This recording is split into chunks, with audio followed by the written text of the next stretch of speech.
सिद्धांत माधुरी का ये पहला पद है। अरे मन अवसर बीत्यो जात। एक तत्व ज्ञानी अपने मन को समझा रहा है। ये बात तो आप लोग बहुत बार समझ चुके हैं, श्री महाराज जी के मुखारविंद से भी अनेक बार सुन चुके हैं कि समस्त कार्यों का कर्ता मन ही है। इसलिए मन ही को समझाना पड़ता है। ये मन हमारा सबसे बड़ा मित्र भी है और सबसे बड़ा शत्रु भी है। अगर इस मन को सही दिशा में लगा दिया जाए तो ये सबसे बड़ा मित्र सिद्ध हो जाए। क्यों? क्योंकि फिर हमको सही रास्ता मिल जाएगा और हमारे लक्ष्य की प्राप्ति हो जाएगी। और अगर इसी मन को गलत दिशा में लगा दिया गया तो सब गड़बड़ हो जाएगा। जो लक्ष्य है उसकी प्राप्ति तो बहुत दूर की बात है, उस लक्ष्य से भी बहुत दूर होते जाएंगे हम। जितना जितना मन हमको उल्टी तरफ ले जाएगा उतना हम दूर होते जाएंगे और ज्यादा। इसलिए मन से ही कहा जाता है। यहाँ पर श्री महाराज जी मन को ही संबोधित करके कह रहे हैं कि तू तो सो रहा है, तुझे पता नहीं कि कितना बहुमूल्य ये जीवन तुझे प्राप्त हुआ है। इतना प्रेशियस है ये मानव देह कि कबहु करी करुणा नरदेही देत ईश बिनु हेतु सनेही। कबहु करी करुणा। कभी हमारे तो अनंत जन्म बीत गए ना, हर जन्म में हमको मनुष्य देह नहीं मिलता। कभी हजारों जन्मों के बाद, कई कल्पों के बाद हमें मानव देह मिलता है। अब हमें मिल गया है तो हमें पता नहीं ये बात। हम समझ रहे हैं अब तो ऐसे ही मिलता रहेगा हमेशा हमको मानव देह। अब क्या है, तो मिल गया नहीं। ये बहुत मुश्किल से एक तो मिलता है और दूसरी इसकी एक गड़बड़ क्या चीज है कि मानुष्य मर्थद मनित्यमपीह धीरा। भागवत में लिखा है मानुष्य मर्थद। यद्यपि ये जो हमारा सबसे बड़ा लक्ष्य है, ये मानव देह उसको प्राप्त कराने वाला है। अर्थद हमारे अर्थ को, हमारे लक्ष्य को प्राप्त कराने वाला है, लेकिन ये क्षणभंगुर भी है, अनित्य धीर है। वो अनित्य भी है। और कितना अनित्य है? कम से कम 50 साल 60 साल, इतना तो बड़ा जीवन होता होगा ना, कुछ भी ठिकाना नहीं। एक बच्चा आज जन्म लेता है, कल मर जाता है। अरे जन्म लेने के 10 मिनट बाद मर जाता है। उसका बस इतना ही था हमारा देह। कोई बाल्यावस्था में, कोई युवावस्था में, तो कोई वृद्धावस्था में, जब जिसके भी जैसे संस्कार हैं, कब तक कौन जिएगा पता नहीं। इसीलिए हमारे ऋषि मुनि हैं, संत जन हैं, ये हमें ये चेतावनी देते हैं, दो बातन को भूल मत, जो चाहस कल्याण, नारायण एक मौत को और दूजो श्री भगवान। अगर अपना कल्याण हम चाहते हैं तो दो बातों को कभी नहीं भूलना है।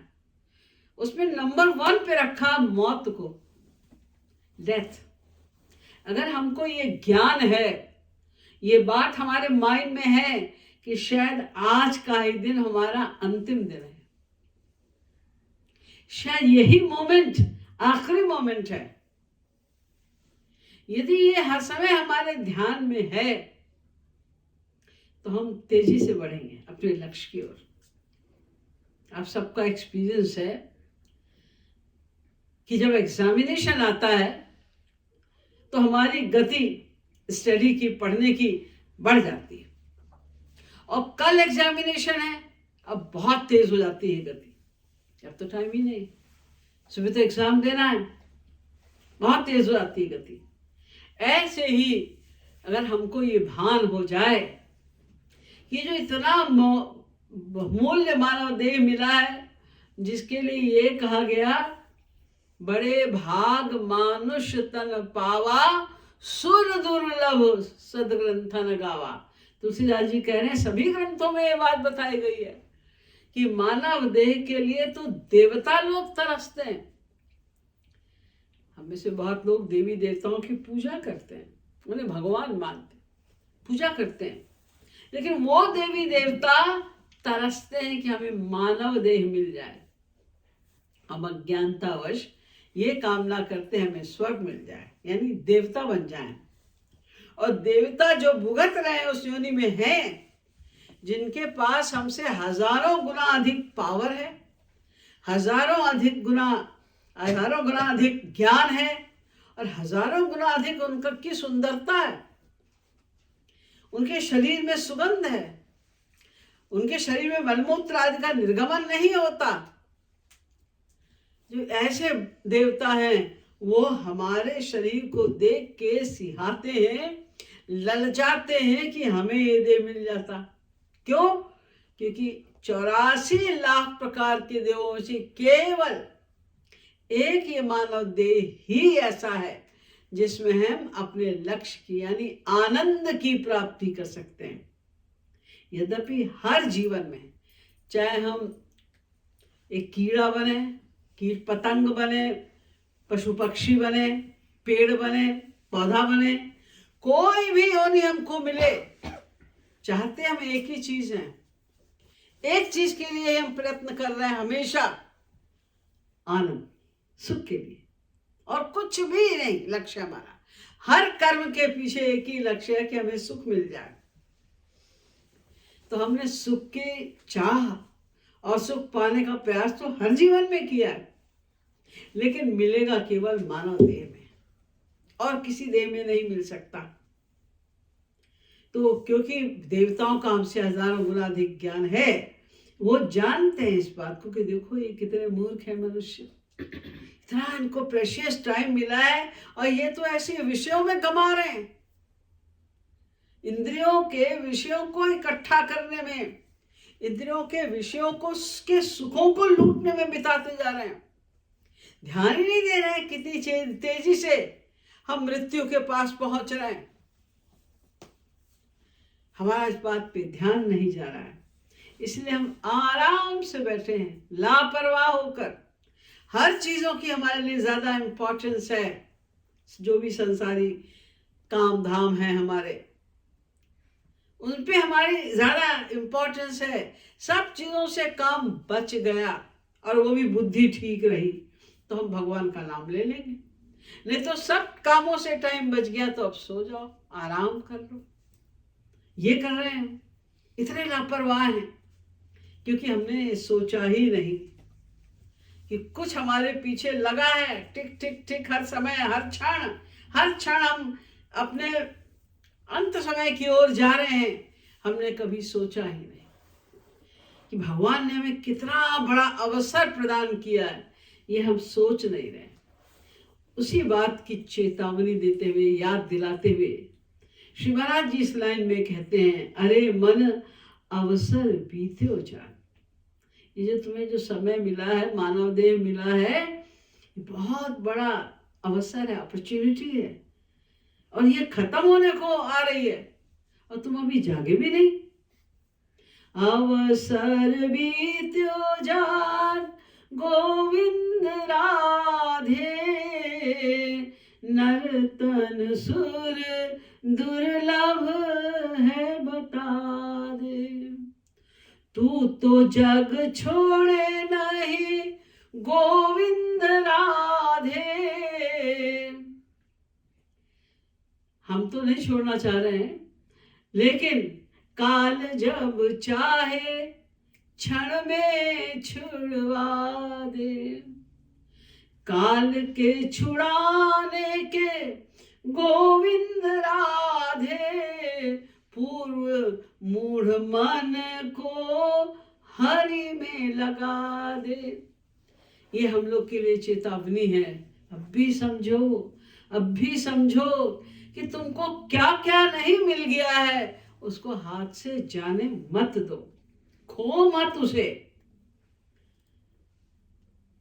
नहीं तो क्या होगा? वेद कहता है इह चेदवेदी दस सत्यमस्ति न चेदिया वेदी महती विनष्टि। अगर तुमने शरीर छोड़ने के पहले नहीं समझा तो महती विनष्टि, बहुत बड़ी हानि हो जाएगी। क्या हानि हो जाएगी? इह चेदशकत बोद्धुम प्राक शरीरस्य विस्रसा तथा सर्गेषु लोकेषु शरीरत्वाय कल्पते। अगर तुमने प्राक शरीरस्य विस्रसा, इस शरीर को छोड़ने के प्राक माने पहले, इस शरीर को छोड़ने के पहले तुम चेत नहीं गए, मन को भगवान में नहीं लगा दिया, तो सर्गेषु कल्पों तक न जाने कौन कौन से प्लैनेट्स में हमको जाने कैसे कैसे शरीरों में भटकना पड़ेगा। बड़ी मुश्किल से हमको ये मानव देह मिला है और फिर हमने अगर खो दिया तो कल्पों के लिए फिर छुट्टी हो जाएगी। ये बात हम समझ ही नहीं पा रहे। इसी बात को हमें बार बार अपने आप को समझाना है कि अभी समय है, कर लो।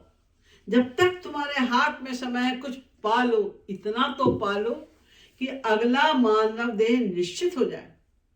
अगर हमको फिर से अगला मिल गया मानव देह तो हमें फिर एक चांस मिल जाएगा। तो हमने थोड़ी बहुत भक्ति गुरु कृपा से जो की है उसको बढ़ाने का एक अवसर मिल जाएगा।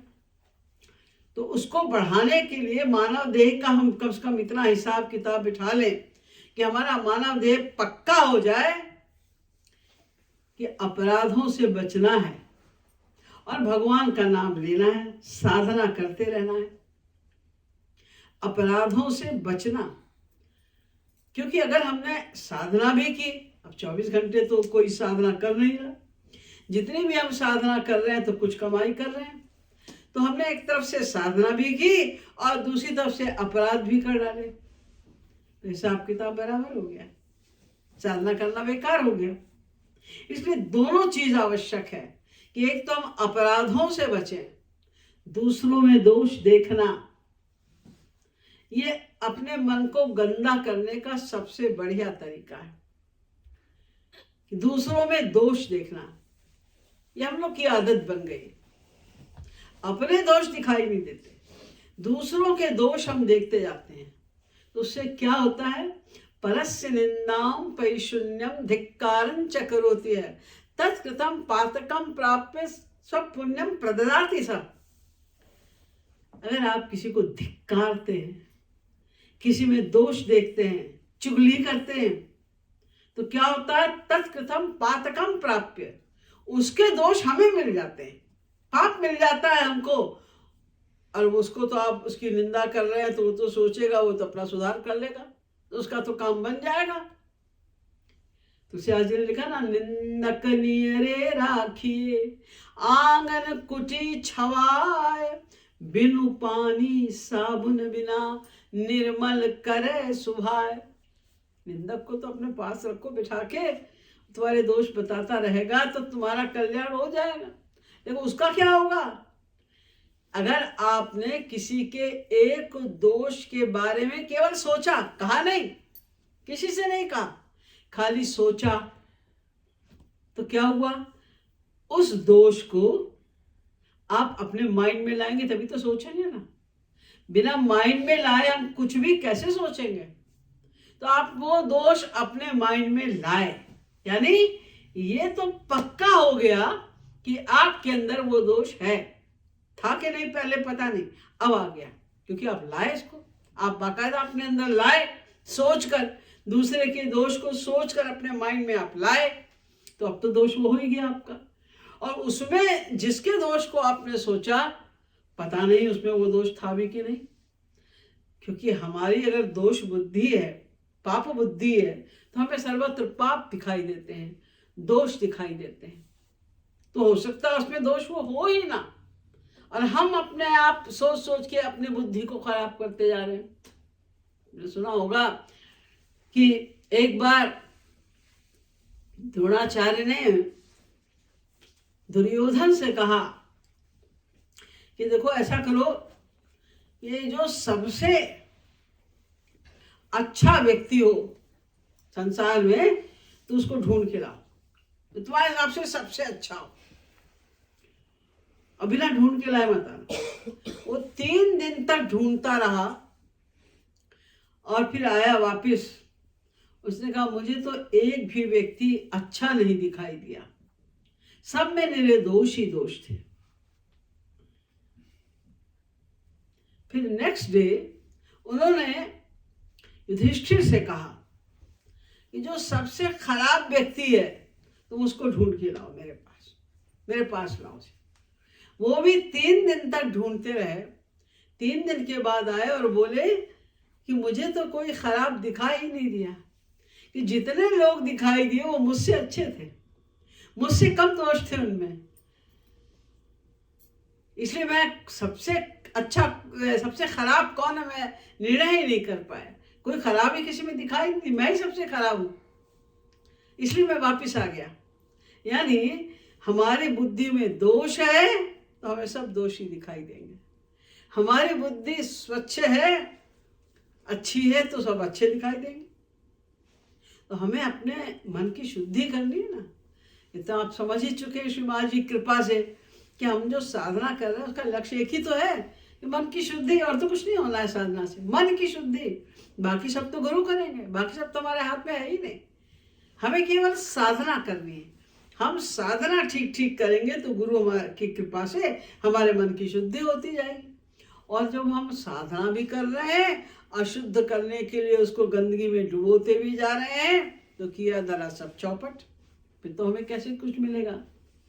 इसलिए ये जो हमको बहुत प्रेशियस टाइम मिला है मानव देह का, उसका एक एक क्षण हमें काम में लेना है, एक एक क्षण।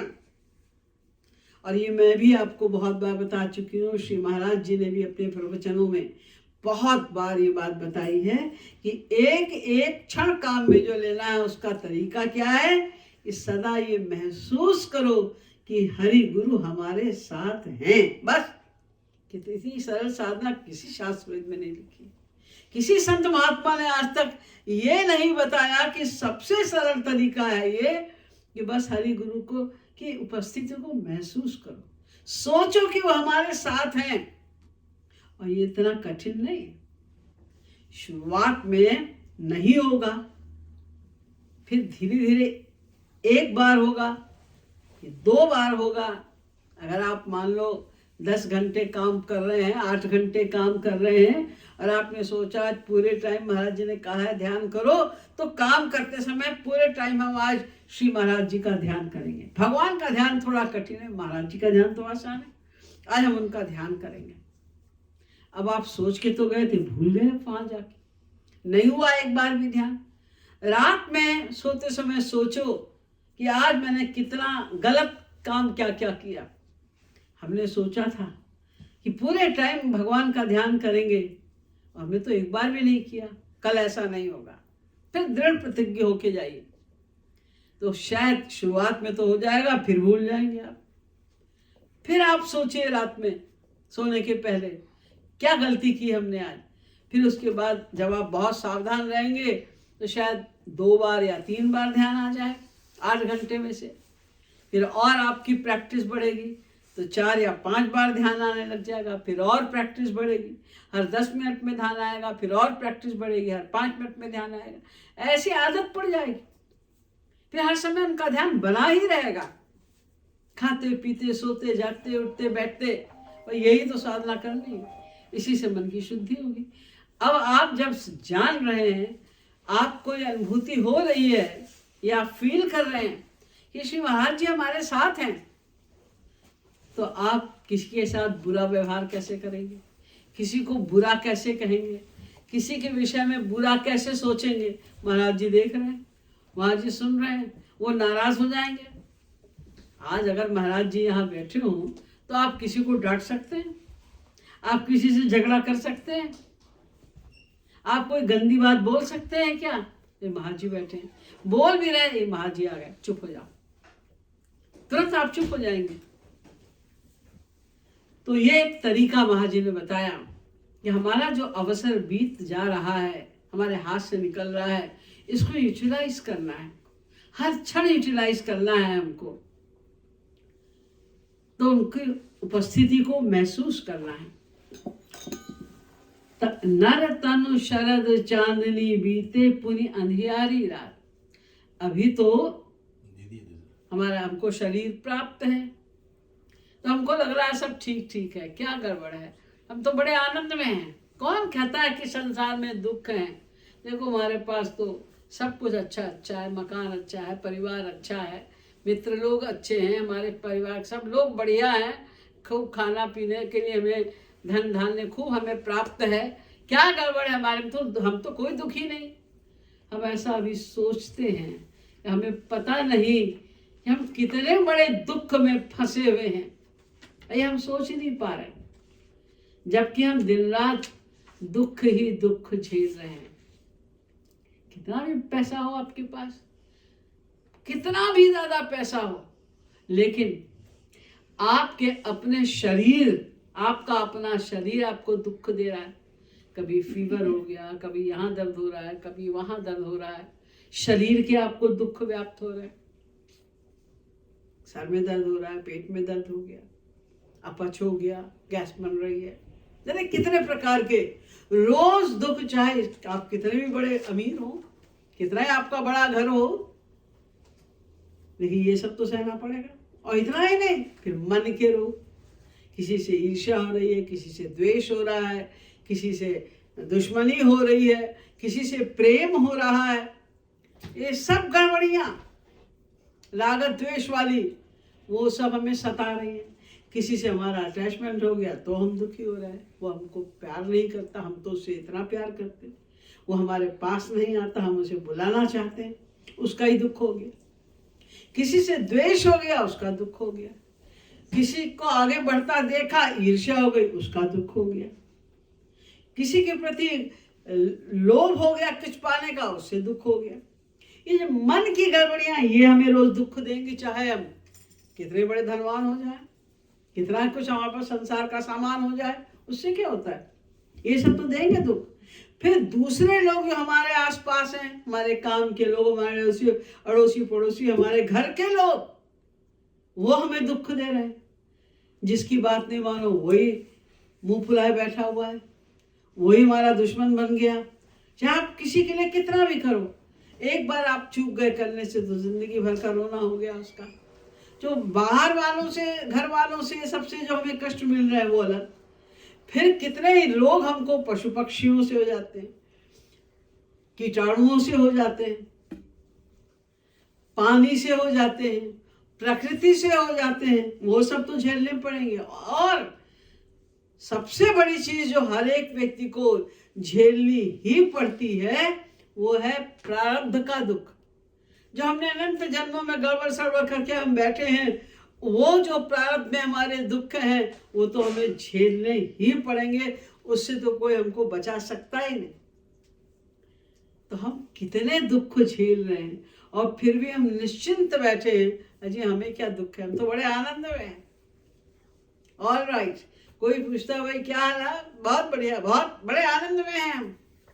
पता ही नहीं, सोचा ही नहीं कभी कि कितने बड़े दुखों को हम झेल रहे हैं। तुम्हारे मुंह से निकलता कैसे कि हम आनंद में हैं?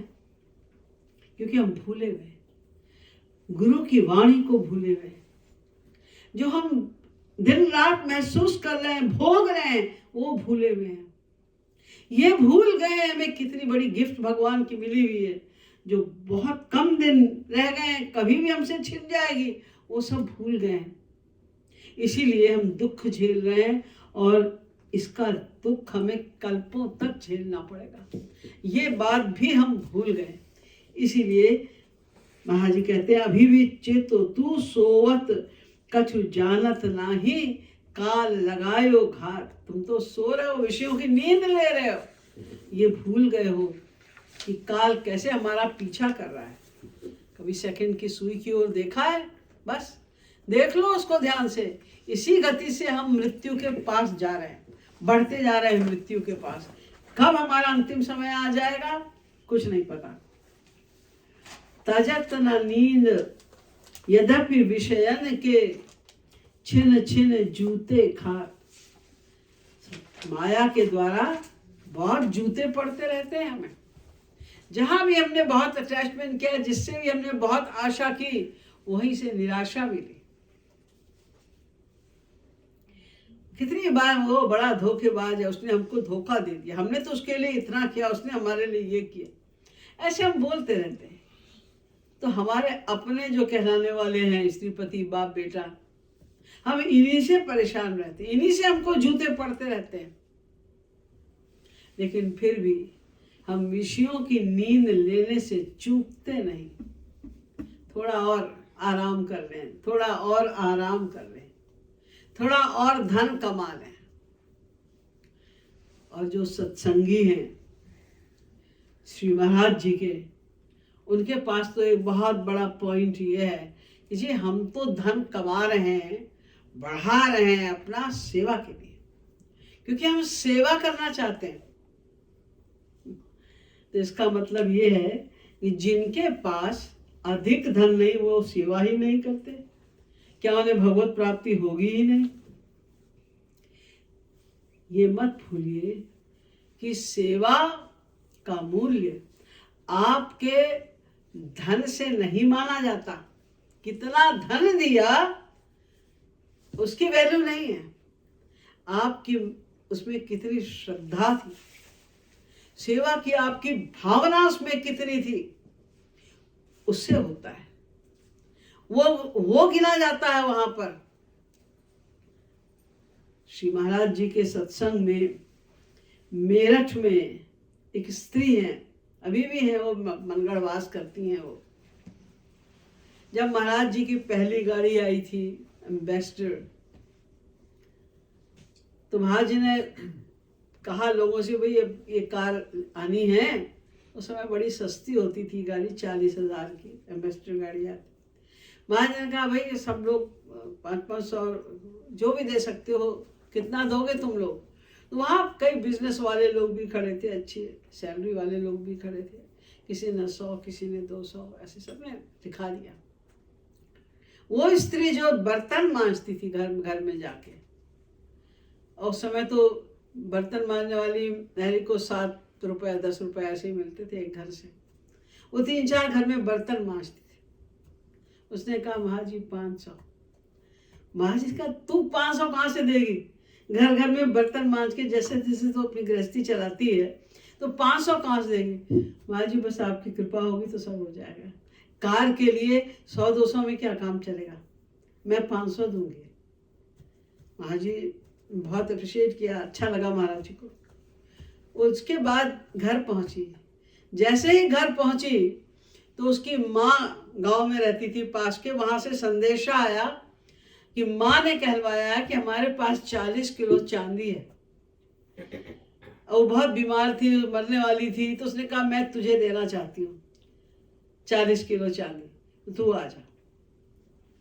तो जितना उसने बोला था 500, उससे ज्यादा मूल्य की तो उसे चांदी ही मिल गई। फिर वहां पास में कोई सेठ थे, उनके घर में शादी थी, तो उन्होंने कहा तुमको यहाँ पर रहना होगा पूरे टाइम पर। और उन्होंने कहा कि तुम 4 दिन रहोगे, तुम्हें 500 रुपये हम देंगे, तुम्हें यहीं पर काम करना है। यानी जितना वो बोल के आई, उसको तिगुना उसी समय मिल गया, एक दिन भी नहीं लगा। महाराज जी ने सारा उसका इंतजाम करा दिया। इस सेवा जो होती है मन की भावना से होती है।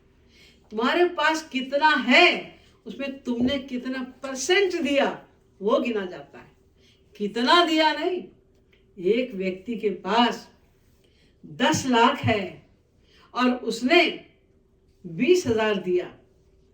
एक व्यक्ति के पास में 30,000 है, उसने 20,000 दिया। तो जिसने 30,000 वाले ने 20,000 दिया, उसकी तो बहुत बड़ी सेवा है उसके सामने।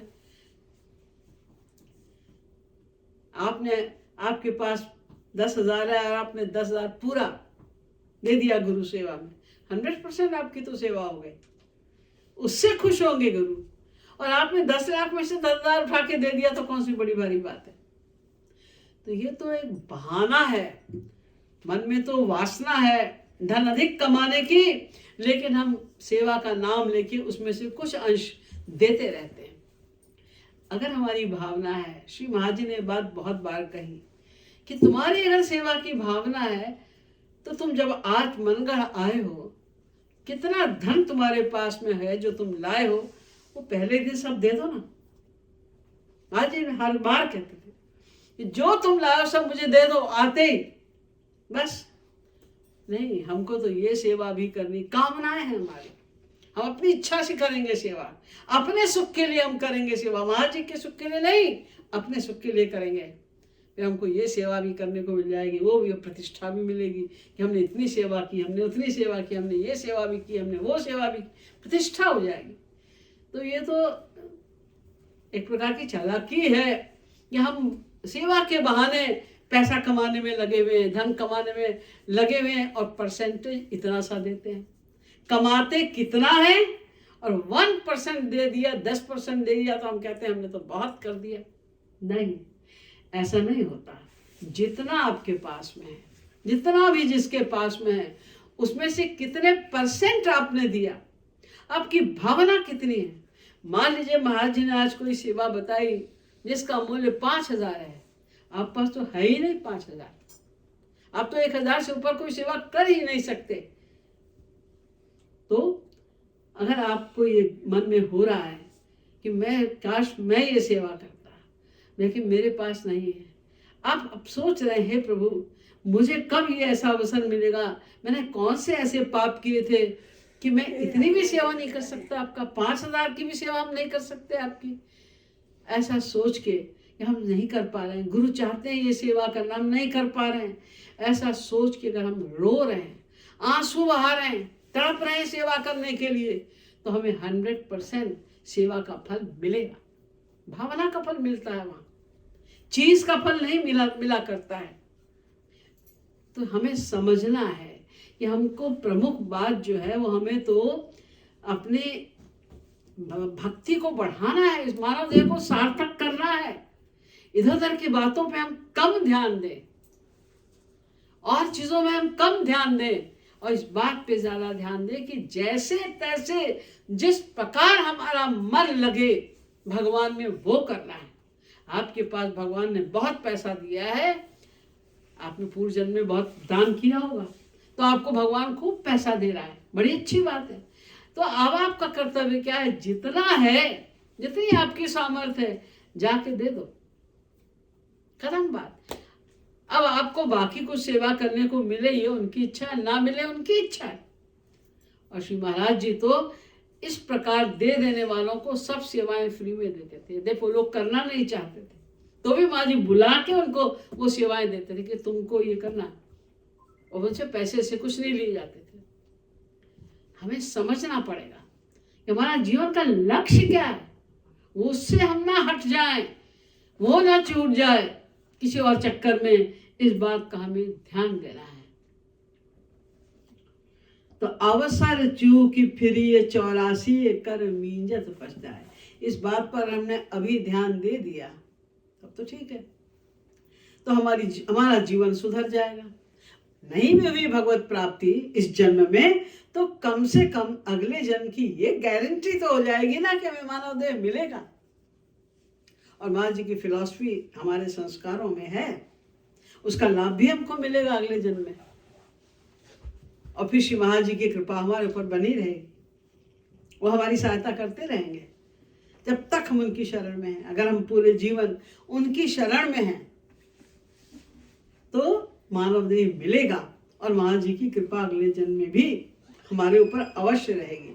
लेकिन अगर हमने इसी बात पे ध्यान नहीं दिया और इसी संसारी चक्रों में पड़ गए, प्रतिष्ठा के चक्कर में पड़ गए, विलासिता के चक्कर में पड़ गए, नाम के चक्कर में पड़ गए, तो कर मींजत पछतात, सिवाय पछताने के और कुछ भी हाथ नहीं लगेगा अंत में।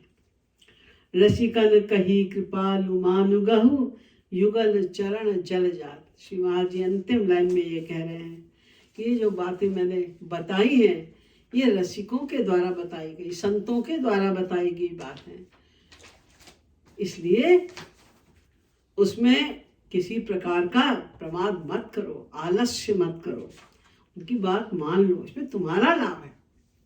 इसलिए उनकी बात को मान लो और श्यामा श्याम के चरणों की शरण ग्रहण करो।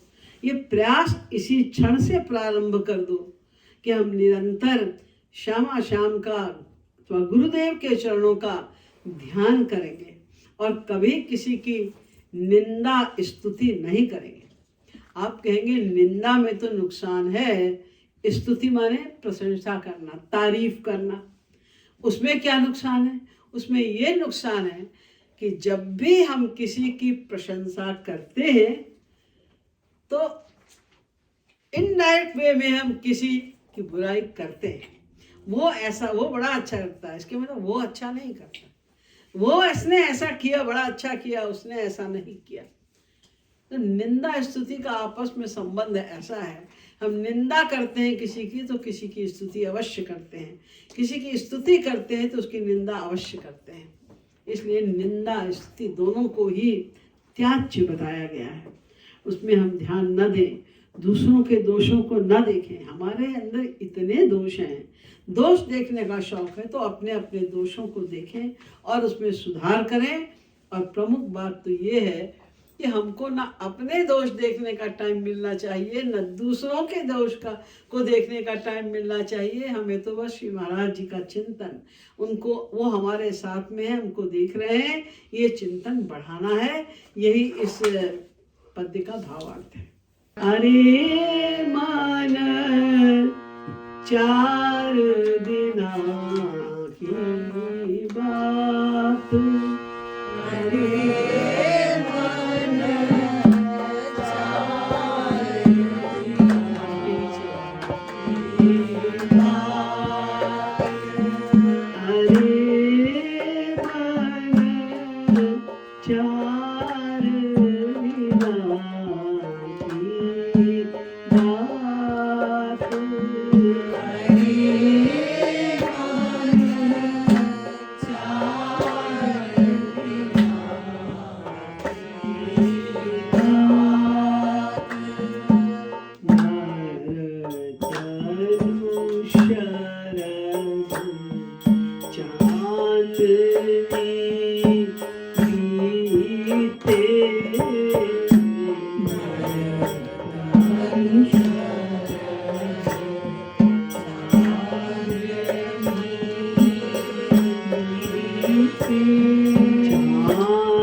यदापि विषयानके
बात